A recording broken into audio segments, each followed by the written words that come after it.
Practical and NCERT classes. बच्चों आज हम सॉल्यूशन चैप्टर है, ये एनसीईआरटी फर्स्ट स्टेप सीरीज चल रही है।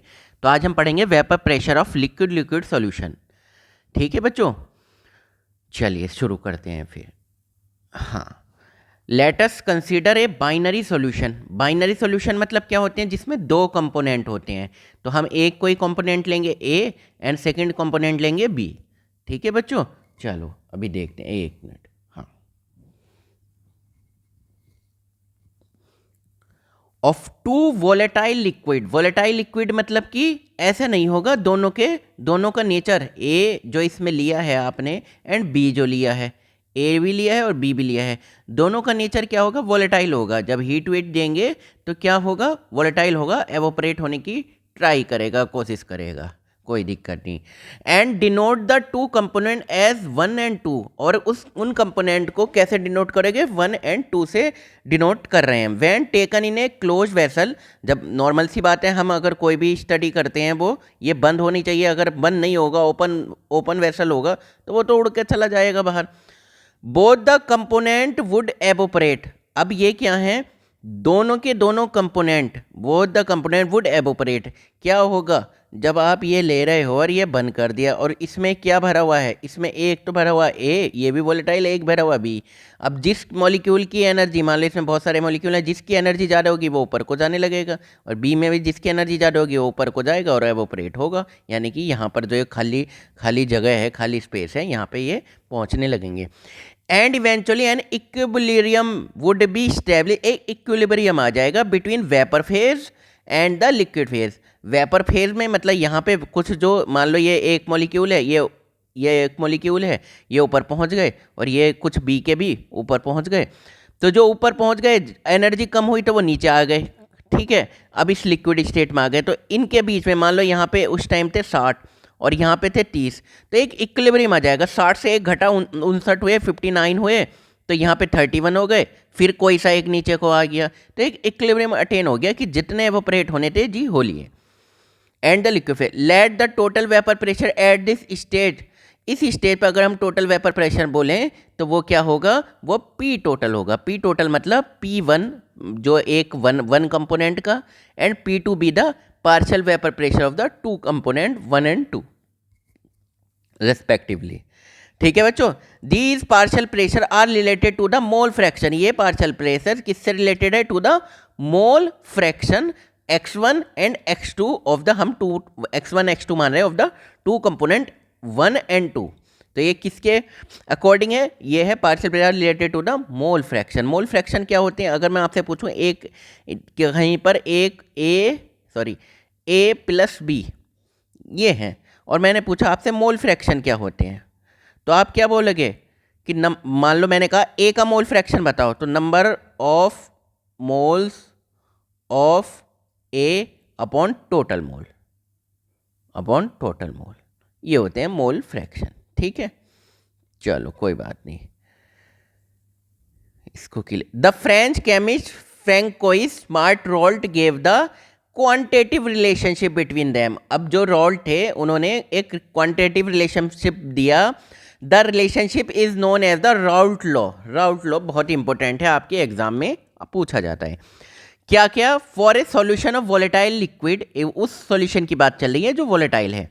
The partial vapour pressure of each component in the solution is direct, यानी कि पार्शियल वेपर प्रेशर कितना, ये था यहाँ था ए के लगे हुए हैं, नीचे ए और बी के मिक्स हैं, ये ए के एंड बी के, तो उन्होंने बताया पार्शियल वेपर प्रेशर। तो जो ऊपर जा रहा है, अब ये ऊपर जा रहे हैं, तो वे भी तो वेपर प्रेशर लगाएंगे ना। अब जो इनके कंपोनेंट के ये एवोपरेट हो गए, तो जो एवोपरेट वाला पार्ट है ये, तो अब नीचे इसकी लेयर पे ये क्या लगाएगा, प्रेशर लगाएगा, तो इसे वेपर प्रेशर बोला। Of each component in solution, तो वो कितना प्रेशर लगाएगा, वो यहाँ पर कितना प्रेशर लगाएगा, directly proportional to its mole fraction. तो वो किसके डायरेक्टली प्रोपोर्शनल है, मोल फ्रैक्शन के। तो कंपोनेंट 1 की बात करें तो P1 वेपर प्रेशर, ये क्या है, partial vapour pressure, directly proportional है मोल फ्रैक्शन x1 के। और ये P1 इज इक्वल टू, हमने किसके इक्वल कर दिया, P1 नॉट, यानी कि कांस्टेंट हो गए, और x1।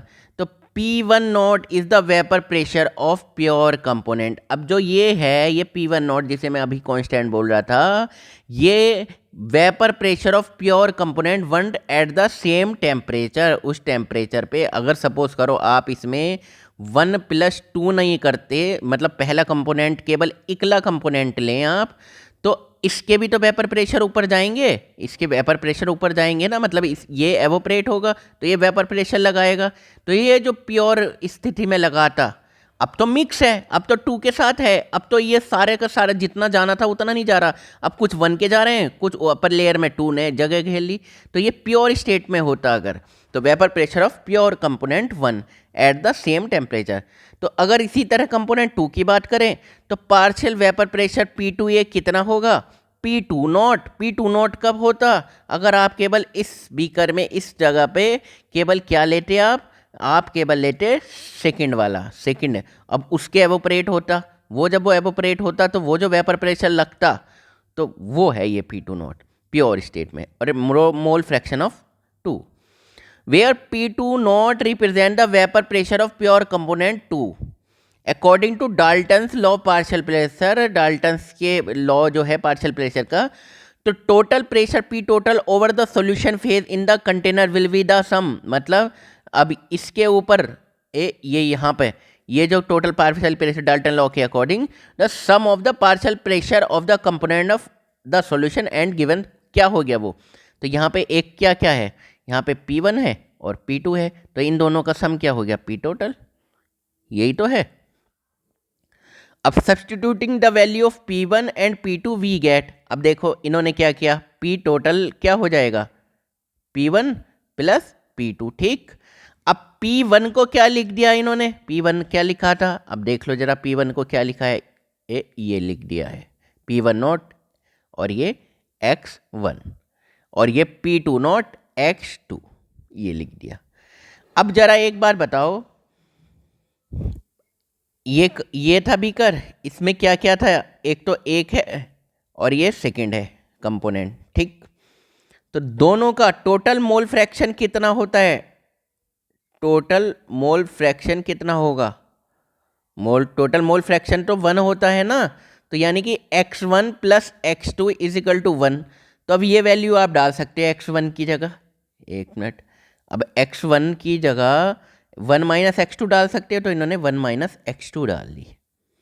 या आप ऐसा भी कर सकते हो, X2 की जगह 1 माइनस X1 की वैल्यू डाल सकते हो। तो एक बार इन्होंने 1 माइनस X2 डाली, P1 नॉट, फिर X2 P2 नॉट, तो P1 plus P2 minus P1 X2, ये X2 की उसमें आ गया, ठीक है। जब आपने वैल्यू डाली तो ये बन गया P1 not is equal to, तो प्रेशर जो टोटल है वो कितना बन गया, P1 not plus P2 minus P1 not, और ये मोल फ्रैक्शन ऑफ सेकंड वाला, ठीक है बच्चों।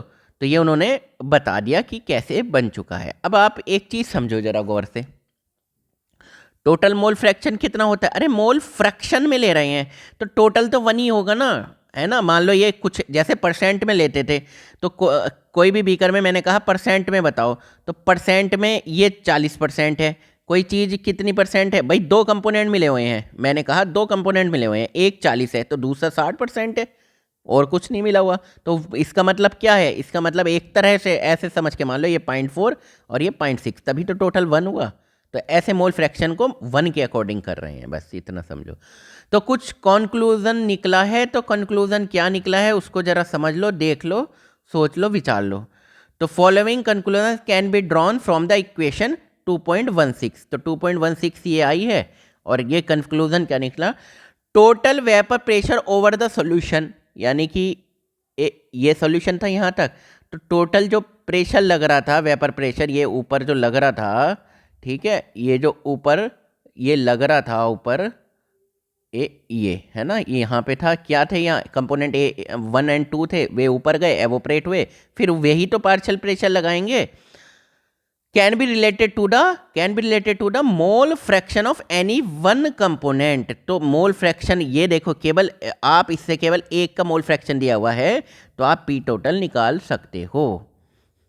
Total vapour pressure over the solution varies linearly with the mole fraction of component 2। अब देखा, अच्छा लीनियरली मतलब एक ग्राफ आ जाएगा सिंपली, तो टोटल वेपर प्रेशर जो है ना सॉल्यूशन के ऊपर कैसे चेंज हो रहा है, वेरीज हो रहा है, चेंज हो रहा है linearly with the mole fraction of component 2।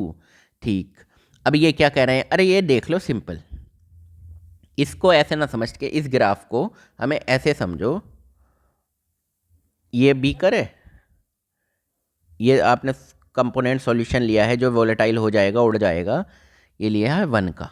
ठीक, अगर इसमें 1 है तो इस ये ही एवोपरेट होगा, केवल 1 ही तो एवोपरेट होगा ना। ठीक, अब ये 1 एवोपरेट होगा तो यही तो लगाएगा ना प्रेशर, वेपर प्रेशर केवल यही लगाएगा। ठीक है, ठीक। अब अगर ये केवल इसमें 2 है, 2 सेकंड वाला कंपोनेंट, अगर ये प्योर कंपोनेंट की बात चल रही है, जो मैं इस टाइम बोल रहा हूँ, ये 2 है। ठीक, ये 2 को इस तरह दिखा देते हो, अगर ये 2 है ब्लू कलर का ये, तो ये फिर एवोपरेट हुए, ये इनके मॉलिक्यूल ऊपर आए, एवोपरेट हुए, ये सब बंद है ना, ये तो पहले से ही पता है ये बंद है।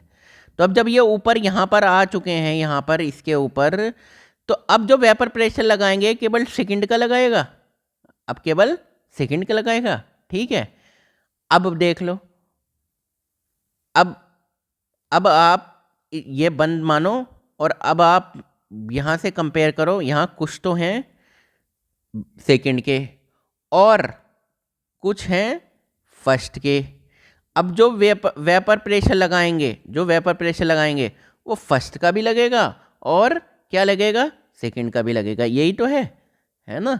ठीक है, यानी कि प्योर में तो भाई इसी के बनेंगे, और प्योर में अगर ये सेकंड वाले में सेकंड वाले के बनेंगे, फर्स्ट वाले में केवल फर्स्ट वाले के बनेंगे वेपर जो प्रेशर लगाएंगे। ठीक, अब देख लो जरा, है ना।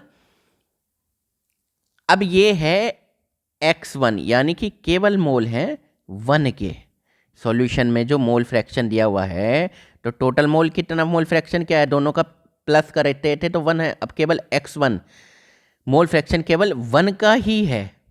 ठीक, और सेकंड वाला बिल्कुल नहीं लिया आपने, तो इस स्थिति में जो प्रेशर जमा होगा ये वाला, ये 1 में ये वाला, ये जो प्रेशर होगा ये 1 का होगा। तो ये देखो यहाँ पे इस ग्राफ को कन्फ्यूज़न मत करो, ये प्रेशर होगा P1 नॉट, यहाँ तो मोल फ्रैक्शन 2 के है ही नहीं ना, 2 का तो 0 है।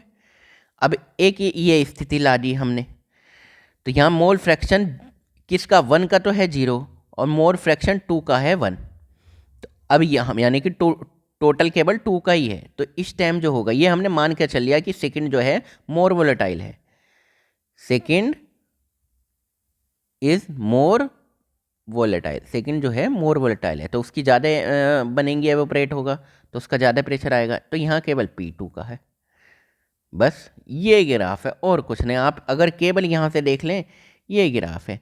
अब एक 1 का मोल फ्रैक्शन तो क्या हो रहा है, अब देखते रहो, यहाँ पे इस स्थिति में तो ये P1 नॉट हो गया और इस स्थिति में P2 नॉट हो गया, क्योंकि केवल 2 का मोल फ्रैक्शन थे, तो इसी की एवोपरेट होगा, इसी का प्रेशर लगेगा यहाँ पे। ठीक है, अब यहाँ से देखो 1 तो घटता जा रहा है, 1 जो है ये यहाँ पे अगर हम बात करें मोल फ्रैक्शन 1 की, तो ये तो कम होता जा रहा है और यहाँ पे बिल्कुल 0 हो गया।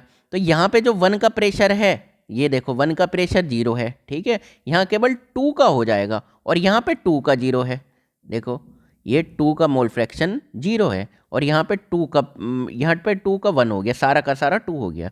तो 2 यानी 0 से शुरू हो रहा है, ये आगे करते गए और ये यहाँ पे मिला दिया हमने, क्योंकि इस स्थिति में केवल सेकंड का मोल फ्रैक्शन क्या वेपर प्रेशर जा रहा है। अब उसी तरह यहाँ से देख लो, आप यहाँ के कितने हैं मोल फ्रैक्शन, आप 0 वाले मोल फ्रैक्शन की बात करो 1 वाले कंपोनेंट की, तो उसका तो 0 है प्रेशर। तो अब ये धीरे धीरे इस परिस्थिति में पहुँच जाएगा जहाँ पे केवल सेकंड का ये यहाँ पे सेकंड नहीं है, केवल 1 है, बस। ठीक है, अब दोनों को मिला दो, ये क्या बन जाएगा, P total P1 plus P2 बन जाएगा। भाई ये P1 प्लस P2, अब देखो जरा, ये P2 है, ये क्या हो गया, अगर आप ये P2 निकालो, ये क्या हो गया, P2 नॉट x2। एक मिनट, ये जरा आ जाओ इधर, यहाँ पे आ जाओ, P2 is equal to P2 not x2, और ये P1 क्या हो गया, P1 नॉट x1। आसान है, x1 मतलब कि मोल फ्रैक्शन ऑफ 1 कंपोनेंट, कंपोनेंट 1 का। ठीक है, ये क्या है, ये तब है, ये था वेपर प्रेशर कब प्योर है, प्योर मतलब कि सेकंड कुछ नहीं मिला हुआ, ये है। ठीक है बच्चों, अब देखो, अब दोबारा से समझ लो जरा, आप कुछ मत समझो ग्राफ में, डायरेक्ट केवल ये चीज़ समझो, ये ग्राफ में, एक मिनट, हाँ, ग्राफ में कुछ मत समझो, ग्राफ में केवल एक चीज़ समझो, बिल्कुल कायदे की चीज़, कि जब मोल फ्रैक्शन केवल 1 के होंगे और 2 नहीं है, तो इस टाइम जो प्रेशर होगा, एक मिनट, इस टाइम जो प्रेशर होगा, वेपर प्रेशर, वो 1 की वजह से ही तो होगा ना, और वो प्योर होगा, प्योर ही तो है ये, तो प्योर क्या बोला था, P1 नॉट। ठीक, इस टाइम जो प्रेशर होगा, यानी कि उसमें मोल फ्रैक्शन 1 एक भी नहीं है, 0 है, तो मोल फ्रैक्शन सेकंड है ये, है ना, तो ये कितना है, 1 है। तो ये जो x2 दिखा रहा है, ये जो x2 दिखा रहा है, इस टाइम केवल सेकंड कंपोनेंट है, और इसका इस स्थिति में जो भी प्रेशर आएगा वो कितना आएगा, वो किसका आएगा, वो P2 नॉट आएगा, प्योर। ठीक है, अब ये x1 तो क्या होते जा रहे हैं, ये देखो, ये x2 है, ये 0 से स्टार्ट किया, स्टेम प्रेशर जब x2 है ही नहीं, सेकंड कंपोनेंट है ही नहीं, तो उसका वेपर प्रेशर 0 होगा। अब ये सेकंड कंपोनेंट बढ़ता जा रहा है और यहाँ पे हाईएस्ट पहुँच गया, पूरा का पूरा x2 ही हो गया, तो ये बढ़ता जा रहा है, ये देख लो जरा, ये पहुँच गया यहाँ पे x1, यहाँ पे बिल्कुल 0 है, इसका जब x मोल फ्रैक्शन है ही नहीं, 0 है, तो मोल है ही नहीं इसके एक भी मोल, तो ये 0 है, तो इसका वेपर प्रेशर भी 0 होगा। तो जब हमने धीरे धीरे धीरे धीरे धीरे किया, तो ये बढ़ता जा रहा था, ये यहाँ आ गया, ये P2 हो गया, ये P1 हो गया, इनको मिला देंगे तो P टोटल बन जाता है, बस ये था। ठीक है बच्चों, चलो अब आ जाओ जरा, डिपेंडिंग अब on the vapour pressure of the pure component 1 and 2 total vapor pressure of the solution decreases। ये क्या बोल रहे हैं, अगर depending on the vapour pressure of the pure component 1 and 2 total vapour pressure over the solution decrease हो जाएगा और increase हो जाएगा with the increase of mole fraction of component 1। ठीक है, ये नज़र आई गया, मैंने ग्राफ में समझा दिया, अब बस पढ़ लो जरा। ए plot of P1 and P2 versus the mole fraction x1 and x2। तो प्लॉट हमने P1 करा और P2, ठीक है ये, और किसके अकॉर्डिंग करें, मोल fraction x1 x2 for a solution gives linear plot shown figure 2.3 में हमने देख ही लिया। These lines first and second phase through the point and respectively x1 and x2 equal unity. Similarly, the plot line third of P total versus x2 is also linear। जो similar plot line third जो है, line third ये वाली, ये क्या बता रही है, of P total versus x2 is also linear, ये भी लीनियर है। The minimum value of P total is P1 not and the maximum value of P2 not, maximum value जो P2 नॉट है, assuming that component 1 is less volatile, ये इसलिए ये less volatile, इसके evaporation कम होगा तो प्रेशर भी कम लगेगा, और ये ज़्यादा हमने बता रखा है, दैट इज P1 नॉट से बड़ा है, P2 नॉट बड़ा है P1 से, P1 नॉट से।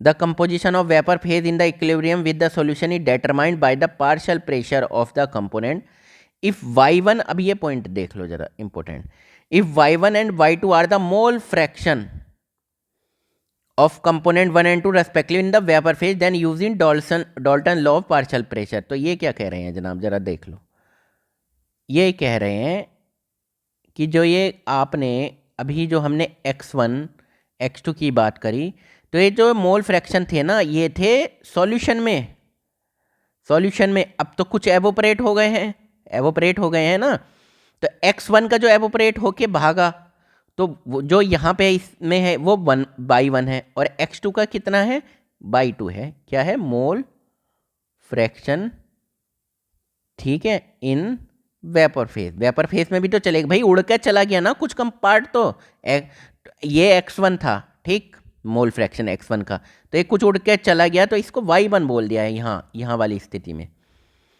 Then using Dalton's law of partial pressure, तो पार्शियल प्रेशर डाल्टन लॉस के अकॉर्डिंग क्या हो जाएगा, P1 is equal to y1, यानी कि mole fraction into P total.